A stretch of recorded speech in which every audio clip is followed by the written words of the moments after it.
सोचकर देखो, जंगल में हत्याएं हो रही हैं लेकिन उनके आसपास उनकी लाश पेड़ पर लटकी मिलती है। पूरी की पूरी बॉडी अकड़ी होती है और पूरे शरीर पर कोकून बना होता है, यानी कि जाल बुना गया होता है। लेकिन इतना बड़ा जाल कौन बुन सकता है? ऐसी कौन सी स्पिरिट है, कौन सी ऐसी चुड़ैल है या फिर कौन सी ऐसी चीज है जो ऐसा कर सकती है? इसके बारे में जानेंगे हम आज की वीडियो में। तो चलिए अब बिना किसी देरी के चलते हैं सीधा वीडियो की तरफ।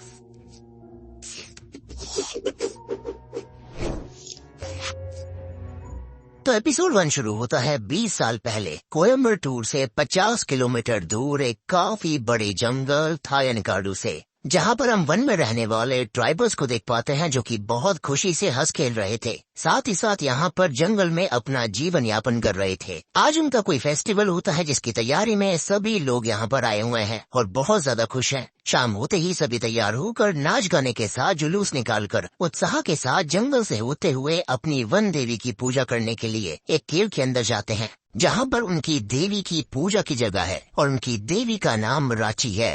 अब ये सभी लोग पूजा और रिचुअल्स करते हैं और फिर जल प्रसादम लेते हैं और वहाँ पर एक बहुत ही बड़े से गड्ढे में उन्होंने ढेर सारी लकड़ियां डाल रखी थी जिसको वो जला देते हैं और अब प्रार्थना करते हुए एक के बाद एक वो सभी गांव वाले उस आग में कूद जाते हैं, जो कि बहुत ही शॉकिंग था। तभी हम कहीं पर एक पेड़ से एक लेडी को बाहर आता हुआ देख पाते हैं जो कि लाल साड़ी पहने हुई थी। उसका चेहरा बहुत ही भयानक था और सर पर सींग थे और राची देवी की मूर्ति भी सेम ही थी। मतलब यही राची देवी है जो कि बाहर आते ही बड़े ही खौफनाक तरह से दहाड़ती है और सीन यही शिफ्ट हो जाता है। खैर अब हम 20 साल बाद इसी जंगल में कुछ फॉरेस्ट गार्ड और रेंजर्स को देख पाते हैं जो कि टोटल 30 हैं और यहाँ की वाइल्ड लाइफ, एनिमल्स और जंगल की प्रोटेक्शन करते हैं। अब जंगल बहुत बड़ा है लेकिन गार्ड टोटल 30 ही हैं क्योंकि बजट काफी कम है। इस वजह से वहाँ पर और गार्ड अपॉइंट नहीं हो पा रहे थे, तो वो लोग जैसे तैसे काम चला रहे हैं। अब यहाँ पर कभी भी कोई भी गुस्सा आता है, पार्टी वगैरह करता है और कचरा भी ऐसे ही फेंक देता है, जिससे कि एक एलिफेंट के पैर में कांच घुस गया था। तो रेंजर ऑफिसर सत्या और उसकी टीम डॉक्टर लेकर आए हैं ताकि वो उस हाथी का इलाज करवा पाए। और यहाँ पर वो जानते हैं कि जंगल जानवरों का है, तो वो उनका सम्मान करते हुए हर एक काम में, जैसे कि रास्ता पार करना या फिर घूमने के अंदर एनिमल से परमिशन लेते हैं या फिर एनिमल्स के हिसाब से ही काम करते हैं। अब सत्या अपने साथ ही इरफान और पुनीता से ये कहता है कि उन्हें थोड़ा सा और स्ट्रिक्ट होना होगा और किसी के भी रिजर्व फॉरेस्ट में आने पर सख्त कार्रवाई करनी होगी। खैर अब ये लोग तो वहाँ से चले जाते हैं, लेकिन रात में हम रॉबर्ट नाम के एक वाइल्ड लाइफ फोटोग्राफर को जंगल में डर से यहाँ वहाँ घूमते हुए देखते हैं, क्योंकि रास्ता भटक गया था। लेकिन डर की वजह ये नहीं थी, डर की वजह है रांची, जो कि उसके सामने आकर खड़ी हो जाती है। इसको देखकर डर से उसकी आत्मा तक कांप जाती है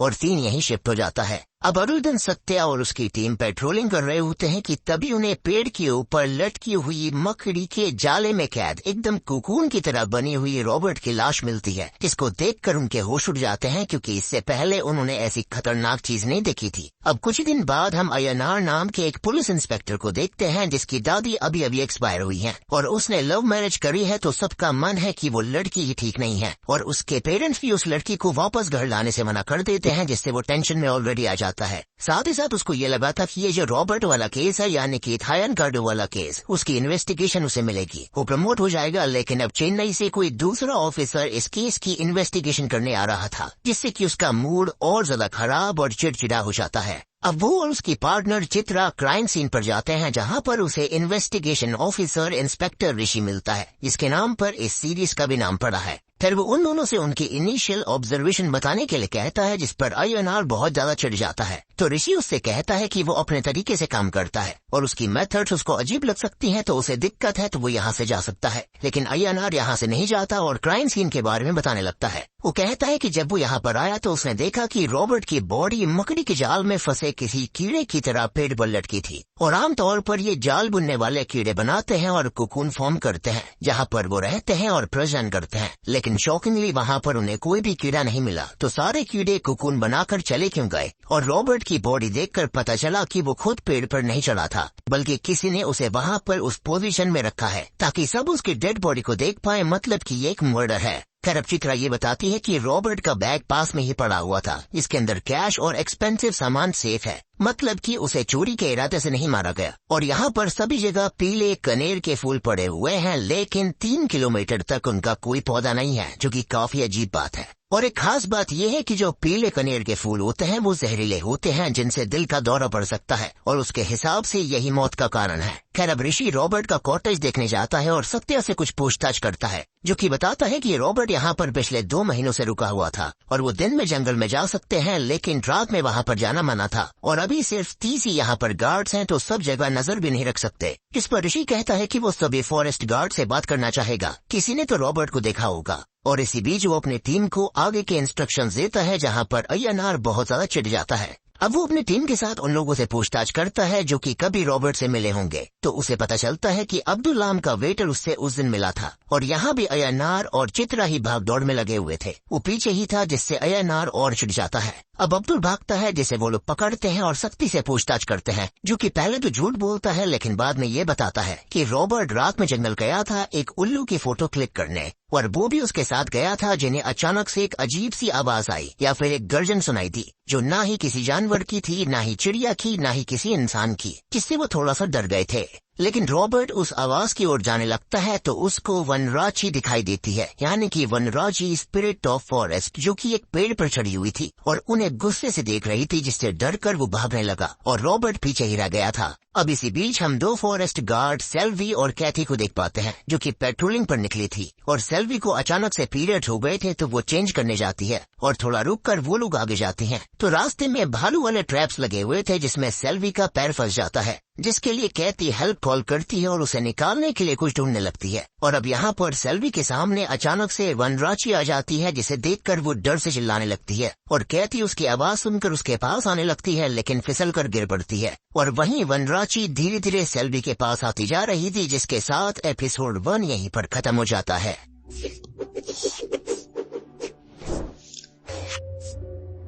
एपिसोड 2 की शुरुआत होती है कुछ दिन पहले चेन्नई से, जहां पर ऋषि एक लड़की को एक डेडली सीरियल किलर से बचाता है, साथ ही साथ उस किलर को अरेस्ट भी करता है। अब डिपार्टमेंट उसके ही बारे में डिस्कशन कर रहे थे कि क्या उसे ये केस देना चाहिए या फिर नहीं, और इस डिस्कशन की वजह ये है कि 3 साल पहले एक ट्रेजिक इंसिडेंट हुआ था, जिससे वो खुद को बाहर निकाल रहा है। और कैच ये है कि उसकी एक आंख नकली है, मतलब कि वो सिर्फ एक ही आंख से देख सकता है। खैर अब कहानी प्रेजेंट टाइम में आती है और सत्या सेल्वी और कैथी से बात करता है, जहाँ पर कैथी कुछ नहीं बताती, क्योंकि उसको लग रहा था कि कोई भी उनकी बात पर यकीन नहीं करेगा। लेकिन सेल्वी बताती है कि उन्होंने वनराची को देखा था और उसे वनराची की कहानियां झूठ लगती थी, लेकिन उसने सामने से उसे देख लिया है, जिससे कि वो डर में है। और हम फ्लैशबैक में ये देख पाते हैं कि वनराची उन दोनों के पास ही आकर खुद से ही दूर चली गई थी। अब एज यूजुअल सत्या उनकी बातों पर यकीन नहीं करता और इरफान उसे ये कहता है कि उसे ये बात ऋषि और उसकी टीम को बतानी चाहिए, लेकिन वो मना कर देता है, क्योंकि वो भी इस बात पर यकीन नहीं करेंगे। लेकिन इरफान कहता है कि ये बात तो अब वैसे भी पूरे इलाके में फैल जाएगी, क्योंकि ये यहाँ पर नहीं रुकेगा।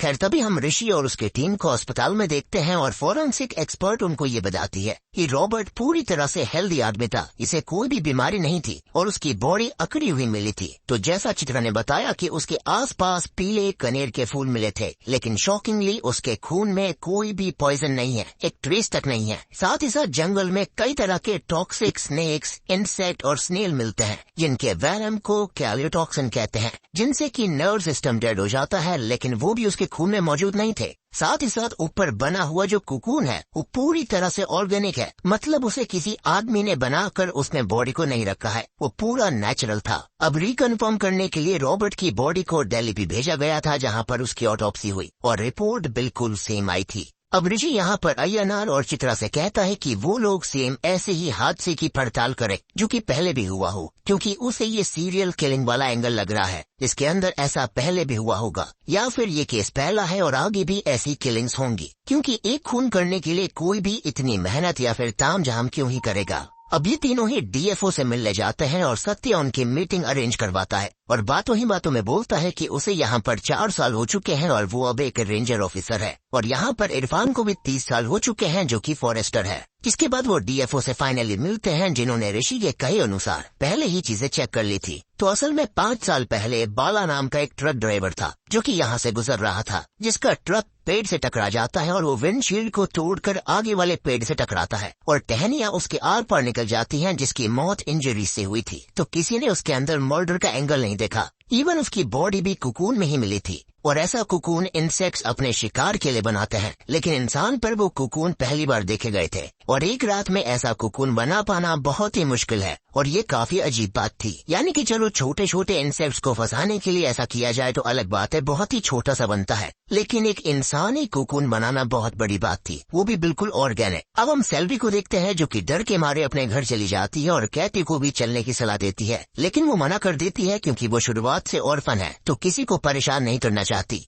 तभी वो चर्च में जाती है और फिर ऑर्फनेज जाती है मदर लियाना से मिलने, लेकिन वो अस्पताल में थी तो वो वहाँ पर उनसे मिलती है और काफी इमोशनल हो जाती है, जिसे वो हिम्मत देती है। तभी ऋषि और टीम बाला के परिवार और उसके पड़ोसियों से पूछताछ करते हैं, जो कि ये बताते हैं कि 1 हफ्ते पहले से वो काफी परेशान रहने लगा था, यानी कि अपनी मौत से पहले, जिसे लाल साड़ी वाली वही स्पिरिट सपने में हॉन्ट करती थी। यहाँ वहाँ सब जगह जंगल में दिखाई देती थी, उसका पीछा करती थी, जिससे कि वो बहुत ही ज्यादा डर में रहता था, बीमार हो जाया करता था और 1 हफ्ते बाद पूजा भी कराने वाला था, लेकिन सडनली उसका एक्सीडेंट हो गया था, जो कि ना नशा करता था, ना ही लड़ाई झगड़ा, ना ही ट्रक में कोई दिक्कत थी, और वो नया भी नहीं था, उसे सालों का एक्सपीरियंस भी था। इसलिए सबको उसके एक्सीडेंट के बाद से काफी शौक लगा था, और वो एंड तक बोलता रहा था कि जंगल की स्पिरिट उसके पीछे पड़ी हुई है, लेकिन किसी ने उसकी बात नहीं मानी। सब उसे पागल समझ रहे थे या फिर ये सोच रहे थे कि वो सोया नहीं होगा। खैर, अब इस टॉपिक पर वो तीनों ही एक एक्सपर्ट की वीडियो भी देखते हैं, जो कि ये बताता है कि नेचर स्पिरिट्स होती हैं, जैसे कि fire, air, water, earth and forest, जिन्हें कई कल्चर्स में पूजा जाता है, और हर बार इन्हें श्रद्धा से ही नहीं पूजा जाता, कभी कभी डर से भी लोग पूजते हैं, क्योंकि सब प्योर नहीं होती। कुछ इविल स्पिरिट्स भी होती हैं जो कि प्रेत, पिशाच की तरह ह्यूमंस को हॉन्ट करती हैं और हर्ट करती हैं, और ऐसी ही स्पिरिट है वनराची, जो कि फॉरेस्ट की स्पिरिट है, उसको प्रोटेक्ट करती है, इसलिए उसका नाम वनराची पड़ा है। यानी कि वन मतलब जंगल और रांची ये स्पिरिट का नाम है। तभी हम ऋषि को उसके क्वार्टर में देख पाते हैं जिसकी आंख में काफी दर्द होने लगता है और वो दर्द से परेशान हो जाता है। साथ ही साथ उसको एक फीमेल गोस्ट विथन्स में हॉन्ट करती है जिससे वो बहुत ही ज्यादा परेशान हो जाता है। तभी हम एकम्बरम नाम के एक कॉन्ट्रैक्टर को देख पाते हैं जो कि जंगल के पास कुछ काम करवा रहा था, लेकिन अब गांव में वनराची की बातों से डर का माहौल बन गया था तो बहुत से लोग तो काम पर ही नहीं आते, जिससे कि वो काफी परेशान हो जाता है और नए लोग बुलाने के लिए बोलता है। अब अगले सीन में हम उसकी प्रेग्नेंट वाइफ संगीता को पास की ही एक लड़की धनम के साथ घर जाता हुआ देखते हैं और उनको काफी लेट हो चुका था क्योंकि संगीता अपना चेकअप कराने गई थी और तभी एक बूढ़ी महिला उनको देखकर समझ जाती है कि अभी रांची जंगल में घूम रही है तो उनको लेट नाइट बाहर नहीं रहना चाहिए क्योंकि रांची अपनी उम्र से पहले मारी गई थी जो कि कभी मां नहीं बन पाई और उसे मां बनने का सुख नहीं मिला, तो वो अनबॉर्न बच्चों की महक से प्रेग्नेंट लेडीज के पास आती है और उनका बच्चा ले जाती है। इससे बचने के लिए संगीता को लोहे की कोई नुकीली चीज अपने पास रखनी चाहिए और ऐसी ही एक डीमन होती है। ऐसा कॉन्सेप्ट हमने हॉलीवुड में भी देख रखा है। खैर अब वो दोनों आगे चली जाती हैं और थोड़ी दूर से ही संगीता को अकेले घर जाना था जो कि अपने साथ एक कील ले जाती है और उसको रांची दिखाई भी देती है जिससे वो बहुत डर जाती है और भागकर अपने घर आ जाती है। अब थोड़ी ही देर के बाद में घर का दरवाजा कोई बहुत तेजी से खटखटाने लगता है। अब वो रांची से उसके बच्चे को छोड़ने के लिए कहती है, रिक्वेस्ट करती है तो रांची दरवाजे से दूर हो जाती है, लेकिन घर के ऊपर चढ़कर उसके पति एकम्बरम के रूम में चली जाती है। संगीता बाहर से उसकी चीख सुन पा रही थी और वो जैसे ही अंदर जाती है तो रूफ टूटी हुई थी। एकम्बरम गायब था, उसका पति गायब हो गया था। इससे घबरा कर वो वहीं बेहोश हो जाती है और एपिसोड 2 यहीं पर खत्म हो जाता है।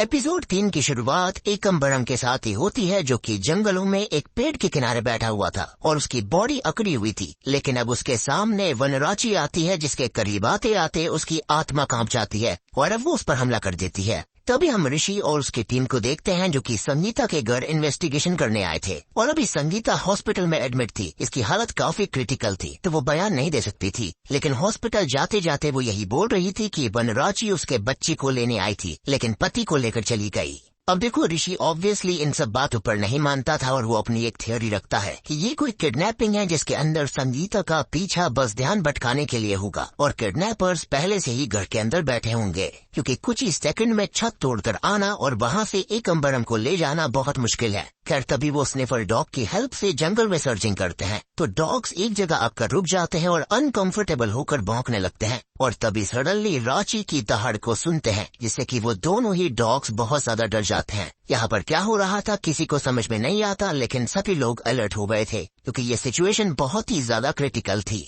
अब ऋषि आगे बढ़ता है तो उसे एकम्बरम की कोकून में कैद लाश मिलती है। अब वो लोग बॉडी को इनिशियल ऑब्जर्वेशन पोस्टमार्टम के लिए लेकर जाते हैं, जहाँ पर डॉक्टर चेक करके ये बताती है कि ये बॉडी भी सेम रॉबर्ट की बॉडी की तरह ही अकड़ी हुई है, हाथ पैर भी एक जगह पर सेट हो गए हैं। अब सडनली तभी उनको कुछ अजीब सी आवाज सुनाई देती है और वो नोटिस करते हैं कि उसके गले के अंदर मूवमेंट हो रही है। और तभी यहाँ पर एकम्बरम के मुंह से ढेर सारे स्टिक इंसेक्ट्स बाहर आते हैं। अब ऋषि एक इंसेक्ट को पकड़ लेता है और उसे एक्सपर्ट के पास लेकर जाता है और वो एक्सपर्ट बताता है कि ये प्रेइंग मैंटिस की फैमिली से ही आते हैं और सबसे अच्छा सिल्क यही बनाते हैं। एंड अनलाइक स्पाइडर्स या फिर वर्म्स जो कि पेट या फिर सलाइवा से सिल्क बुनते हैं, इनके पैरों से सिल्क आता है। अब ऋषि पूछता है कि ये डेड बॉडीज को क्यों टारगेट कर रहे हैं, तो ये पता करने के लिए एक्सपर्ट्स को उन पर स्टडी और टेस्ट करने होंगे, जिसमें थोड़ा सा वक्त लगेगा। आगे ऋषि ये भी पूछता है कि क्या इन इंसेक्ट्स को कोई कंट्रोल करके ऐसा कर सकता है या फिर करा सकता है, जिस पर एक्सपर्ट्स कहते हैं कि क्लोज्ड एनवायरनमेंट में फायर, साउंड, विंड आदि से इन्हें कंट्रोल करके सिर्फ आगे या पीछे मूव कराया जा सकता है और ओपन जंगल में इनसे जाल बुनवा लेना तो नेक्स्ट टू इम्पॉसिबल है। ऐसा केस उन्होंने पहले कभी नहीं देखा। अब इसी बीच अय्यनार भी चित्रा से बोलता है कि ये चीजें अब उसे भी अजीब और सुपर नेचुरल लगने लगी हैं।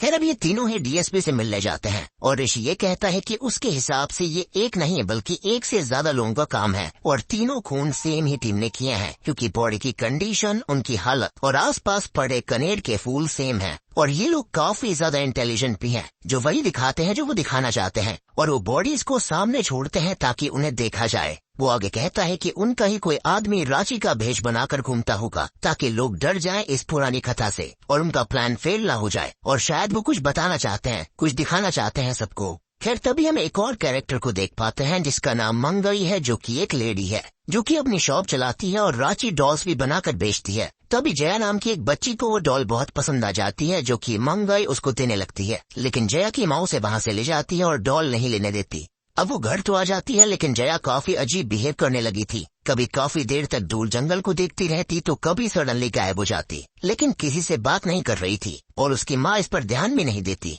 लेकिन तभी हम ध्यान दे पाते हैं कि उसके पास वही रांची वाली डॉल है जिससे वो बात कर रही थी। अब रात को सभी सो रहे होते हैं कि तभी रांची की भयानक आवाज से जया की माँ की नींद खुल जाती है और वो अपने पति रतिराम को जगाती है। अब वो लोग यहाँ वहाँ देखते हैं तो हलचल भी शुरू हो जाती है, जिससे वो दोनों और ज्यादा डरने लगते हैं और उसके पिता को वो रांची डॉल मिल जाती है, जिसे देखते ही वो समझ जाता है कि इसमें दिक्कत है और वो उसको सीधा जला देता है। हालांकि उसकी वाइफ उसको रोक रही थी, लेकिन वो नहीं मानता। जिसके बाद रांची को जंगलों में अपने शिकार के लिए तैयारी करते हुए दिखाया जाता है और वहीं एक भयानक सपने से ऋषि की भी नींद खुल जाती है और हर बार की तरह उसे दवाई लेनी पड़ती है, यानी कि उसको नाइटमेयर्स आया करते थे। इसी बीच हम अय्यनार और चित्रा की लाइफ को भी देख पाते हैं, जहाँ पर अय्यनार ने यमुना से लव मैरिज करी थी, लेकिन उसकी कुंडली ठीक नहीं थी। ऐसा कहकर अय्यनार के पेरेंट्स ने उसे घर से निकाल दिया और अब वो अपने पिता के पास रहती है, जो कि उससे बात तक नहीं करते, और उसकी माँ भी नहीं है, इसलिए उन्होंने तरस खाकर उसे अपने पास रख लिया था। हालांकि वो उसको एक्सेप्ट करना नहीं चाहते थे। अब अय्यनार उसको मनाने जाता है और पूजा कराने के लिए कहता है, लेकिन वो उसकी कोई बात नहीं मानती।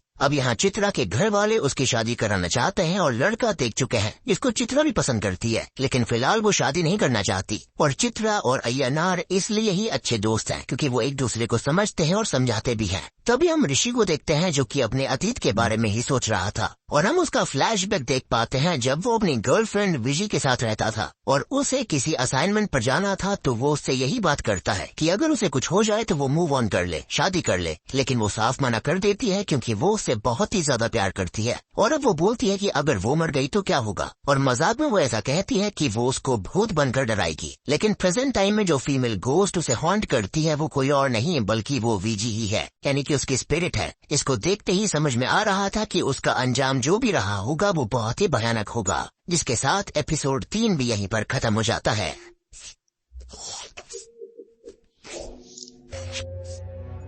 अब एपिसोड 4 शुरू होता है मंगई को दिखाते हुए, जो कि रात को अपनी शॉप बंद करके घर जाने लगती है, लेकिन रास्ता सुनसान था तो एक आदमी उसका पीछा करने लगता है, जिससे डरकर वो जल्दी जल्दी भागकर अपने घर आ जाती है। लेकिन वो आदमी उसके घर तक आ चुका था और मंगई को रांची की आवाज सुनाई देती है और अब जब वो आदमी घर में जाकर उसको देखता है तो वो पजेस्ड हालत में हो चुकी थी, जिसको देखकर वो डर कर वहाँ से भाग जाता है। तभी हम सत्या को देखते हैं जो कि इरफान के घर पर खाने पे जाता है और उनके बीच बहुत अच्छे संबंध हैं। इवन इरफान के बच्चे उसे मामा कहकर बुलाते हैं। तभी हमें ऋषि को दिखाया जाता है जो कि अय्यनार के साथ थायनकाडु जा रहा था, क्योंकि केस के सिलसिले में कुछ दिन उन लोगों को वहीं पर रहना होगा और चित्रा थोड़ा सा पेपर वर्क खत्म करके आएगी। अब रास्ते में अय्यनार ऋषि से पूछता है कि क्या वो भूतों में मानता है। इस पर ऋषि कुछ नहीं बोलता, लेकिन हम जानते हैं कि उसे विजी की स्पिरिट हॉन्ट करती है और ये बात वो एक्सेप्ट नहीं करना चाहता। तभी वो दवाइयाँ लेता है। तभी अय्यनार ये बताता है कि उसने डेमी गॉड्स और असुरों पर रिसर्च करी है, तो दुनिया भर के सभी कल्चर्स या फिर सिविलाइजेशंस में एनिमल से जुड़ी हुई भी स्पिरिचुअल बिलीव्स हैं, जैसे कि ग्रीक गॉड ज़्यूस के साथ ईविल का होना,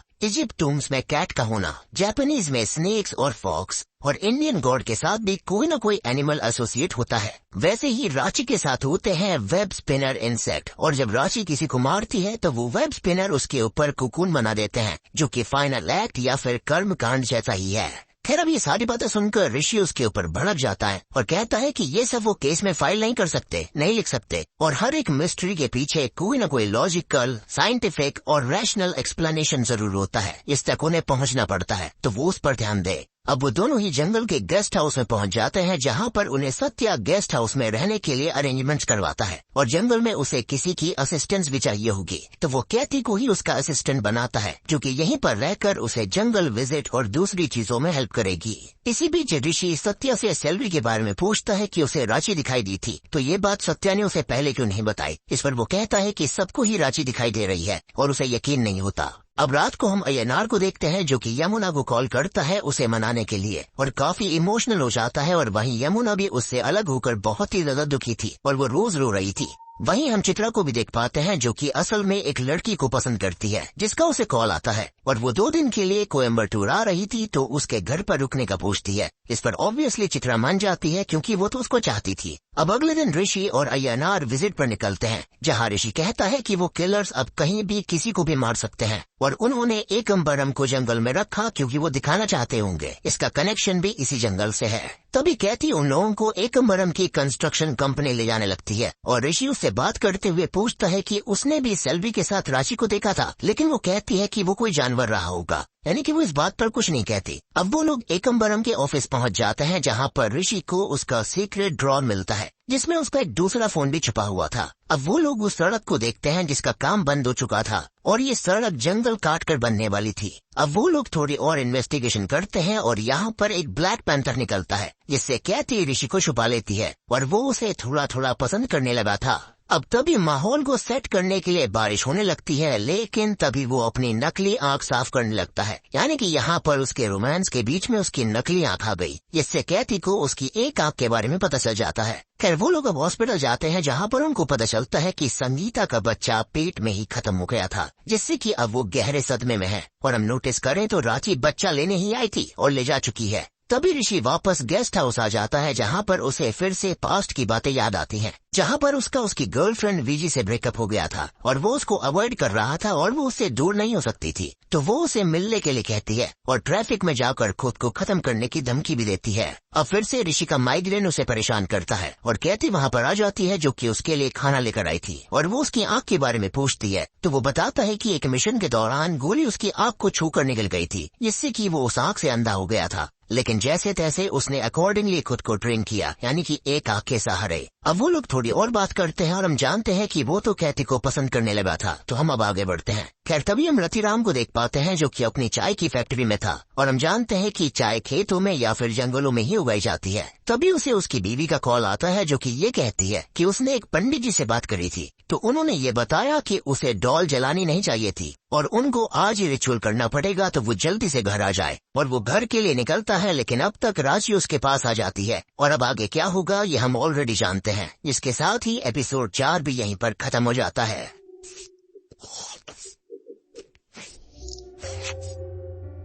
एपिसोड 5 की शुरुआत होती है सत्या से, जो कि अपने घर पर कुछ चिड़ियों को खाना डालता है और एक नीला नाम की बर्ड उसकी पेट बर्ड भी है, जो कि उसकी सभी बातें मानती है। अब वो अपनी टीम के साथ जंगल में जाता है, क्योंकि वहाँ पर आजकल ढेर सारे ट्रैप्स मिल रहे थे, जो कि हंटर्स ने जानवरों को मारने के लिए लगाए हुए थे। हम जानते हैं कि यहाँ पर इल्लीगल जरा से काफी लोग आते रहते हैं, तो उन्हें उन हंटर्स को ऐसा करने से रोकना था। लेकिन तभी हम एक शिकारी को देखते हैं जिसने जंगल में आगे अपना कैंप लगाया हुआ था और वो एक हाथी भी मार चुका था जिसका वो सर काट रहा होता है। और थोड़ी देर बाद अपना सामान लेकर वहाँ से वो लोग निकल जाते हैं। अब तभी हम ऋषि और उसकी टीम को देखते हैं जो कि रतिराम की बॉडी को एग्जामिन करने आए थे, जो कि पेड़ से उसी कोकून वाली हालत में उनको मिलती है। इसके बाद में ऋषि और अय्यनार रतिराम के भाई थंगरासु से बात करके उससे पूछताछ करते हैं, तो वो कहता है कि वो कल दूसरे शहर में था, लेकिन उसकी आवाज में घबराहट थी, मतलब कि वो कुछ तो छुपा रहा था। इसी बीच में उसी शिकारी का कॉल भी आता है जो कि उससे किसी काम के पैसे मांगता है और ना देने पर गलत होगा ऐसी धमकी भी देता है। ऋषि अब रतिराम की कार को भी चेक करता है जिस पर उसे एक बड़ा सा बाल मिलता है जिसको वो लैब में भेज देता है।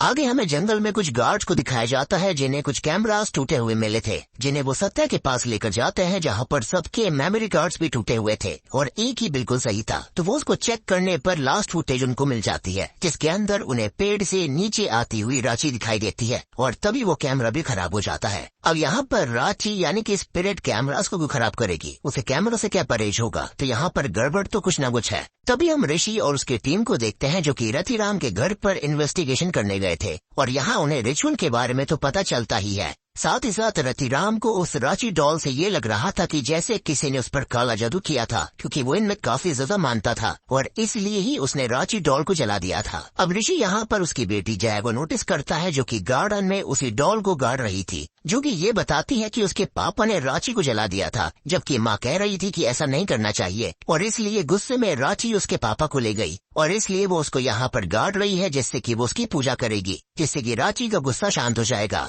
फिर अब वो अपनी टीम के साथ मंगई के घर पर जाता है और वहाँ पर छानबीन करता है तो उसे रांची की कॉस्ट्यूम मिल जाती है और अब वो इंटेरोगेशन के लिए उसे पुलिस स्टेशन लेकर जाते हैं। अब यहाँ पर वो उसके ऊपर लगे हुए खून के इल्जाम को सीधा नकार देती है और वो मरने वाले तक को नहीं जानती थी और वो ये भी बताती है कि वो अपने पेरेंट्स से अलग रहती है और अपनी मेहनत से उसने शॉप शुरू करी है, हालांकि वही एक लौती है जो कि रांची डॉल्स बनाती है। वो आगे बोलती है कि जया एक दिन पहले अकेले आकर वो डॉल लेकर गई थी और रही बात उस कॉस्ट्यूम की, तो वो एक थिएटर ग्रुप में जुड़ी हुई है। वनराची थीम ड्रामा होने वाला है जिसके अंदर वो मेन लीड है, तो वो कॉस्ट्यूम उसके लिए है। तभी ऋषि को फिर से माइग्रेन होता है और विजी के घोस्ट विसंद उसको हॉन्ट करते हैं। थोड़ी देर के बाद में वो सत्य से मिलने जाता है जो कि उसे वो रिकॉर्डिंग दिखाता है, तो वो कहता है कि ये कोई भी नाटक करता है या फिर ये झूठ फैलाने वाला इंसान हो सकता है, जरूरी नहीं है कि ये रांची ही हो। लेकिन नोट करने वाली बात ये थी कि रांची बिल्कुल 90 डिग्री परपेंडिकुलरली पेड़ से उतर रही थी और ऐसा करना इंसान के बस की बात तो नहीं है। अब वहाँ पर रस्सी बांध कर रखी होगी तो अलग बात है।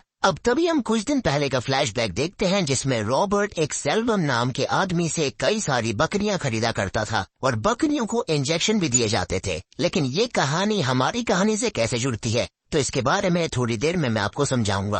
अब सेल्वम कुछ टाइम से बाहर था, जिसे यहाँ पर क्या हुआ पता नहीं था और वो जब वापस आया तो ये सब जानकर काफी परेशान सा हो गया। खैर तभी हम गांव के मुखिया कालिया पेरुमल को देखते हैं जिनसे वो कुछ बात करता है, लेकिन ऋषि को देखकर वहाँ से चला जाता है। अब कालिया पेरुमल मंगई के फादर हैं जिनसे ऋषि बात करने आया था। वो बताते हैं कि वो थिएटर और ड्रामा जैसी चीजों में बिल्कुल विश्वास नहीं रखते और मंगई वहीं पर जाना चाहती थी जो कि उनको बिल्कुल पसंद नहीं था, क्योंकि वो अपनी रेप्यूटेशन का सोच रहे थे। और इसी बीच उन्होंने 6 साल पहले 19 की उम्र में उसकी शादी करा दी थी, लेकिन मंगई का हस्बैंड बहुत ही अब्यूजिव था तो वो उससे अलग हो गई, लेकिन अपने पेरेंट्स से भी उसने नाता तोड़ दिया। यहाँ पर अब अय्यनार और चित्रा थिएटर ग्रुप में भी कंफर्म करते हैं कि वहाँ पर वाकई में वनराची थीम ड्रामा होने वाला है और वो एक ट्रांस ग्रुप करवा रहा है, क्योंकि जैसे उन्हें समाज में जगह नहीं मिलती वैसे ही वनराची को ना ही हेवन में जगह मिली और ना ही इंसानों के बीच। तभी ऋषि इस केस के बारे में सोचते हुए जॉगिंग कर रहा होता है जिसको कैथी मिलती है और ऋषि के ऊपर एक बग आ गया था जिसे वो हटाने लगती है, जिससे वो थोड़े से करीब आ जाते हैं। लेकिन ऋषि सामने वीजी की गुस्से से भरी हुई स्पिरिट को देखकर बहुत ही ज्यादा डर जाता है और कैथी को वहाँ से भगा देता है। इसके साथ ही एपिसोड 5 और पार्ट 1 वीडियो का खत्म हो जाता है।